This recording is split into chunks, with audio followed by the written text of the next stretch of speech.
ನಮಸ್ಕಾರ ವೀಕ್ಷಕರೇ, ಧ್ವನಿ ಸಂಜೆ ವಾಹಿನಿಗೆ ಸ್ವಾಗತ.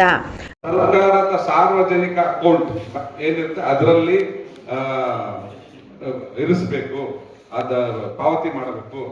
ಮತ್ತೆ ಲಾಟ್ರಿ ಡ್ರಾ ಕೂಡ ಸರ್ಕಾರನೇ ಮಾಡಬೇಕು.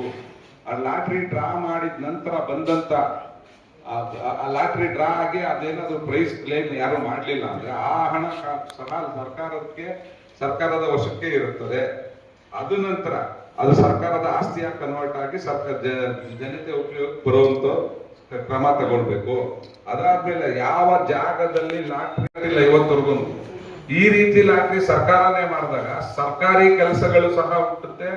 ಸರ್ಕಾರಿ ಇಲಾಖೆನು ಇದಕ್ಕೆ ಸಂಬಂಧಪಟ್ಟಾಗ ಇರುವಂತ ಕೆಲಸಕ್ಕೆ ಸರ್ಕಾರದಲ್ಲಿರೋ ನೌಕರರಿಂದ ಸರ್ಕಾರದ ಕೆಲಸನೂ ತಗೊಂಡ್ಬರ್ತಾರೆ. ಅದಲ್ಲದೆ ಈ ಲಾಟ್ರಿ ತಾವೆಲ್ಲರೂ ಗಮನಿಸಿರ್ಬೋದು, ಮೊದಲು ಲಾಟ್ರಿ ಟಿಕೆಟ್, ಪೇಪರ್ ಟಿಕೆಟ್ ಬರ್ತಾ ಇದ್ದಾಗ ಒಬ್ಬ ಹ್ಯಾಂಡಿಕ್ಯಾಪ್, ಒಬ್ಬ ವಯಸ್ಸಾಗಿರೋನು, ಮತ್ತೆ ಇಲ್ಲಿಟ್ರೇಟ್ಸು, ಹೆಂಗಸರು, ಮತ್ತೆ ಸರಿಯಾದ ವ್ಯವಸ್ಥೆ ಇಲ್ದಿರೋ, ಓದು ಬರಹ ಇಲ್ದಿರೋ ರೋಡಲ್ಲೆಲ್ಲ ಟಿಕೆಟ್ ಮಾರ್ಕೊಂಡು ಹೋಗ್ತಾ ಇದ್ದಂತ ಬಡಬಗ್ರು ಎಲ್ಲಾರ್ಗೂ ಕೆಲಸ ಸಿಕ್ಕಿತ್ತು.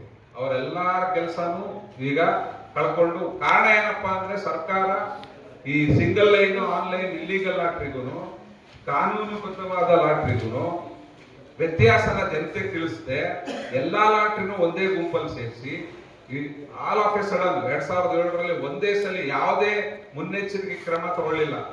ಒಂದೇ ಸರಿ ಆಲ್ ಆಫ್ ಎ ಸಡನ್ ಅದನ್ನ ಎಂಟೈರ್ ಆಕ್ಟೇ ಬ್ಯಾನ್ ಮಾಡ್ತು. ಮತ್ತೆ ಅದಕ್ಕೆ ಸಂಬಂಧ ಇದ್ದಂತ ಎಲ್ಲಾ ಇಲಾಖೆಗಳು ಬಂದ್ ಆಗೋದು. ಆದ್ರೆ ಅದರ ಹಿಂದಿನ ಪರಿಣಾಮ ಏನಾಯ್ತು ಅಂತ ಇವತ್ತರೆಗೂ ಸಾಮಾನ್ಯ ಜನತೆ ಗೊತ್ತಿಲ್ಲ. ಆ ಹೊತ್ತಿಗೆ ಎಲ್ಲ ಈ ಏಜೆನ್ಸಿ ಇರ್ಬೋದು, ಡಿಸ್ಟ್ರಿಬ್ಯೂಷನ್ ಇರ್ಬೋದು, ಏನ್ ಲಾಟ್ರಿದು ಎಲ್ಲ ಪ್ರೈವೇಟ್ ಪಾರ್ಟೀಸ್ ಕೊಟ್ಟಿತ್ತು.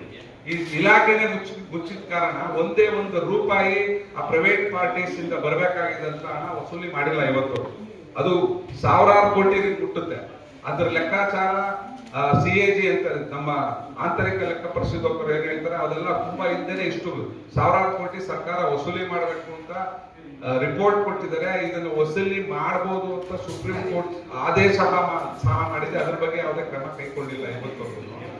ಇದು ಆಕ್ಚುಲ್ ಆಗಿ ಲಾಟ್ರಿ ಕಾಯ್ದೆ ಅಡಿ ಈಗ ನಮ್ಮ ಲಾಟ್ರಿ ಚಿಲ್ಲರೆ ಮಾರಾಟಗಾರರ ಸಂಘ ಕೇಳ್ಕೊಳ್ತಾ ಇರೋದೇನಪ್ಪಾ ಅಂದ್ರೆ, ಈ ರೀತಿ ಯಾವ ಕೇಂದ್ರ ಸರ್ಕಾರ ಯಾವ ಕಾಯ್ದೆ ರೂಪಿಸಿದೆ ಅದು ಸಂಪೂರ್ಣ ಕರ್ನಾಟಕ ಸರ್ಕಾರದ ನಿಯಂತ್ರಣದಲ್ಲೇ ನಡಿಬೇಕಾಗಿರುವಂತ ಲಾಟ್ರಿನ ಮಾಡೋದಕ್ಕೆ ಅವರು ಮನವಿ ಮಾಡ್ಕೊಳ್ತಾ ಇರೋದು.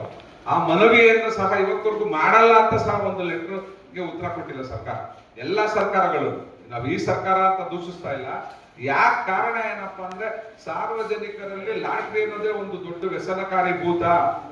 ಅದರಿಂದ ಜನಗಳಿಗೆಲ್ಲ ತೊಂದರೆ ಆಗತ್ತೆ ಅಂತ ಒಂದು ಮೂಢನಂಬಿಕೆಯನ್ನ ತರಿಸಿ ಈಗ ಆ ಲಾಟ್ರಿಯಿಂದ ಬರ್ತಾ ಇದ್ದಂತ ಒಂದು ಇನ್ಕಮ್ ಎಷ್ಟೊಂದು ಇವಾಗ ಈ ಗ್ಯಾರಂಟಿ ಸ್ಕೀಮ್ಗಳಿಗಿರ್ಬೋದು, ಇಲ್ಲ ಬೇರೆ ಬೇರೆ ಸಾರ್ವಜನಿಕರ ಸ್ಕೀಮ್ಗಳಿಗಿರ್ಬೋದು, ಎಲ್ಲದಕ್ಕೂ ಸಹ ಇದರಿಂದ ಬರುವಂತ ನ್ಯಾಯಬದ್ಧವಾದ ಹಣ ಸಾರ್ವಜನಿಕರಿಗೂ ಉಪಯೋಗ ಆಗುತ್ತೆ, ಸರ್ಕಾರಕ್ಕೂ ಉಪಯೋಗ ಆಗುತ್ತೆ. ಆಗ್ತಾ ಇರೋ ಖರ್ಚನ್ನ ಯಾರು ಜನ ಅದನ್ನ ಪ್ರಶ್ನಿಸ್ತಾ ಇಲ್ಲ. ಜೂಜು, ಗುಟ್ಕಾ ಇದ್ರಲ್ಲೆಲ್ಲ ಆದಾಯ ಬರ್ತಾ ಇದೆ ಅಂತ ಇದಕ್ಕೆ ಅವಕಾಶ ಮಾಡಿಕೊಟ್ಟಿದೆ. ಆದ್ರೆ ಅದರಿಂದ ಆಗ್ತಾ ಇರೋ ಸೈಡ್ ಎಫೆಕ್ಟ್ಸ್ ಗಮನಕ್ಕೆ ತಗೊಂಡಿಲ್ಲ.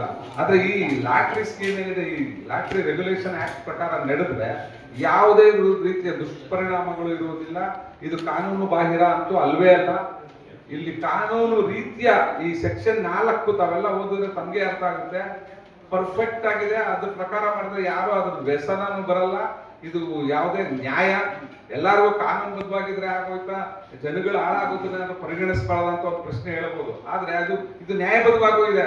ಇದ್ರಲ್ಲಿ ಬರೋ ಒಂದು 100 ರೂಪಾಯಿ ಸರ್ಕಾರದ ಸಂಪಾದನೆ ಆದ್ರೆ 40 ರೂಪಾಯಿಗಿಂತ ಹೆಚ್ಚು ಜನಹಿತ ಕಾರ್ಯಕ್ರಮ ಉಪಯೋಗಿಸ್ತಾರೆ. ಇನ್ನು ಉಳಿದಿರೋ 60 ರೂಪಾಯಿಯಲ್ಲಿ ಆ ಕೆಲಸ ಮಾಡೋ ಕಾರ್ಮಿಕರಿಗೆ ಸಂಬಳ ಹೋಗುತ್ತೆ.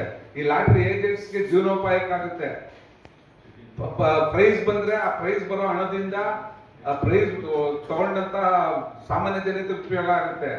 ಅದರಿಂದ ಟ್ಯಾಕ್ಸ್ ಬರುತ್ತೆ, ಆ ಟ್ಯಾಕ್ಸ್ ಸರ್ಕಾರಕ್ಕೆ ಬರುತ್ತೆ.